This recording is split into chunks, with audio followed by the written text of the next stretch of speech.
Good morning. Happy Sunday, everybody. Welcome to Morning Joe. Christina and Brooke. Today we're talking about intuition. No, I didn't say that right. Intuition? Yeah, that's better. And intentions. Joe, I'm dying to hear what you have to say on the topic.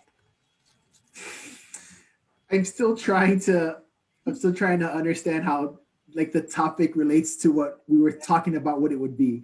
Yeah. Right? So intention, intentionality, and the other thing that you said. And I guess when we were in a very limited way kind of talking about it, preparing for this, was like this last week, and it's 2020, we're going through the pandemic and the election and everybody's high level of anxiety, and Friday the 13th on Friday, and how in that we had a choice, whether we knew it or not, of how we wanted to move forward in our environment. And I love something that you mentioned at the beginning, which is like, even though sometimes we do it without knowing, we are making choices in who we're surrounding ourselves with and the environments that we're putting ourselves in. And how here at at school, at work, it was crazy busy and amazing, and wonderful things are happening, and we celebrated World Kindness Day. We have a food pantry, and we're collecting food for people who are unable to do that for themselves for whatever the reason might be. And through all like the hecticness and craziness, we were very intentional in trying to put ourselves in situations to do good, to be productive, to stay the course when it's easy not to. But yet that's what all of these videos are about, is how do we do that? How do we intentionally make better decisions that lead us towards like accomplishing our goals and get us more in line with what we're trying to accomplish? That's what I was thinking about. Yeah, I like what you said that. Immediately I thought of the choice is yours. I forget what slogan that was, but we always have a choice, right? Like, in an old coaching course that I was in, vanilla, chocolate, which one do you want? It's your choice. Like, what's the right answer? Vanilla or chocolate, right? So where do you focus your attention on the election? Do you watch and stay up until 4 a.m. to find out who may be our president? Or do you go to sleep because your sleep is more important? Do you focus on world kindness, or do you focus on Friday the 13th? So everything that you're doing is based off of choice, right? And they say that the smartest people learn from other people's mistakes rather than their own. Well, I learn from my own mistakes usually, but just don't make the same mistake twice. Choose to veer off to a different course. So if you know that you're going to be tired or upset if you focus your attention on something, choose to divert and choose to avoid it. It's so hard to do that in the moment unless you have predetermined strategies to get you out of that.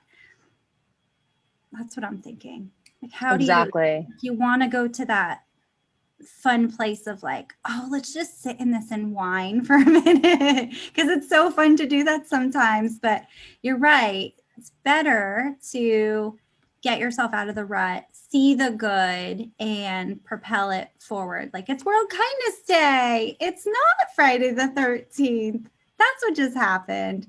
It's not. But also, what does like Friday the 13th mean? It's a Friday and it happens to be the 13th. That's all it means. It's whatever meaning you give to it. Yes, exactly. I guess the danger is in those individuals that wake up or have anticipation of, okay, so everything's going to go wrong. Like, I'm going to get stuck in the rain, and then I'm going to lose my shoes. And when the weather's not right and there's a car accident and I'm late, it's all because it's not because of anything. It's because you're pulling all those things together, and that's how you choose to see it. Yeah, I think the more anxiety we have, and listen, I've struggled with anxiety in the past too, the more you attach what happens, that external locus of control, right, into what occurs for you and what shows up for you.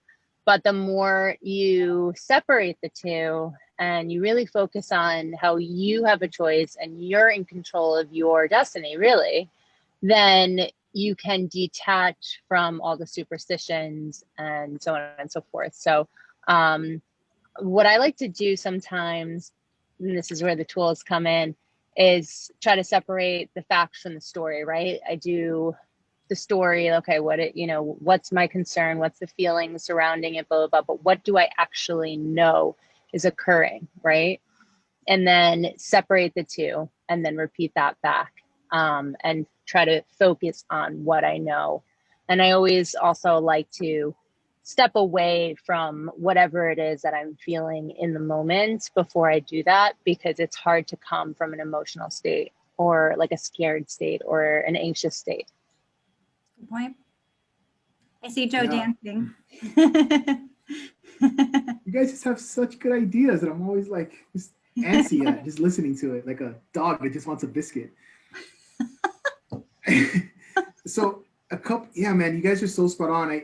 Something that Christina said that, I'm able to just see her model that's just so crazy and a little bit mind-blowing is the idea that we sometimes don't have a high enough level of awareness of what it is that we can control, right? I think sometimes we can, and maybe I'm just talking to myself, I don't know.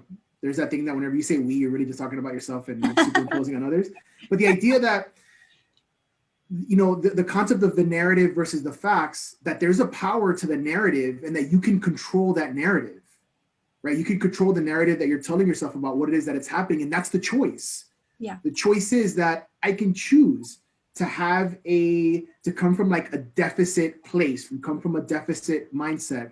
I can choose to tell myself that these things are all conspiring against me to lead me to defeat or lead me to some kind of negative outcome. Yeah. Or I can choose to tell myself a story of empowerment of how I'm going to get through this and how these things are actually going to end up being some positive for me in the future.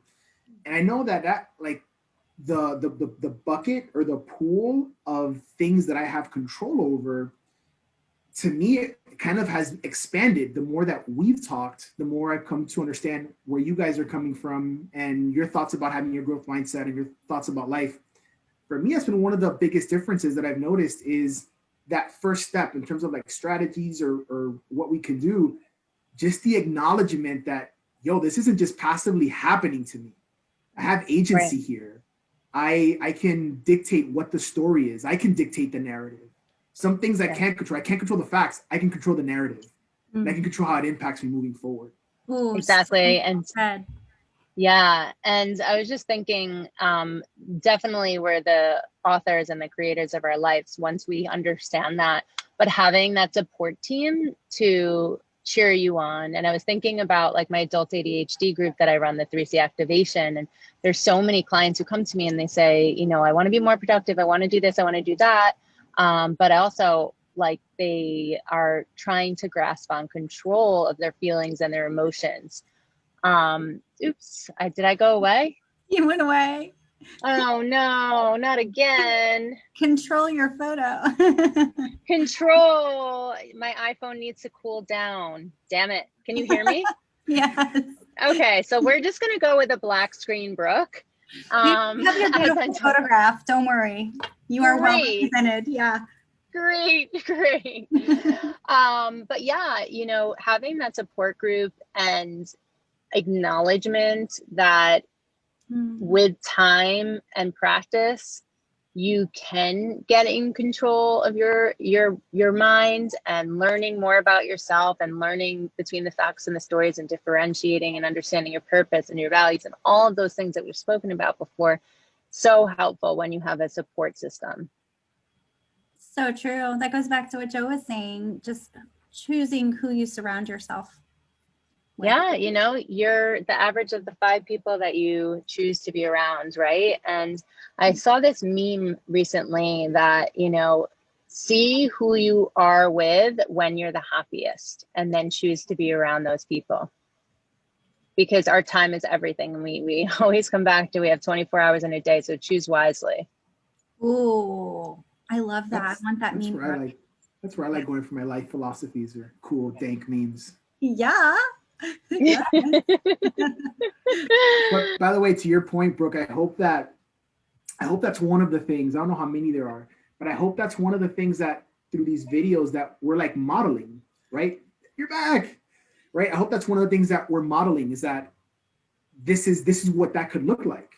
It could literally be a 10-minute conversation once a week with somebody that you're choosing to surround yourself by, somebody that you have a commonality with, or a common theme with, that this is the thing. This is the person who is holding you accountable, who you're holding accountable, who you're just choosing to have this connection with. It doesn't have to be some crazy, drawn out, complicated thing. It could be as simple as, yo, let's get together for 15 minutes once a week to do Morning Joe.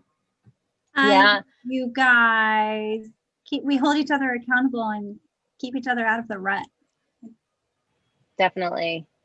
And yeah, having that support system, whether it be a mastermind, whether it be a webisode, whether it be a Facebook Live, whether it be, I don't know, friends, a support group, whatever, just being around people who bring you up and lift you up, for sure.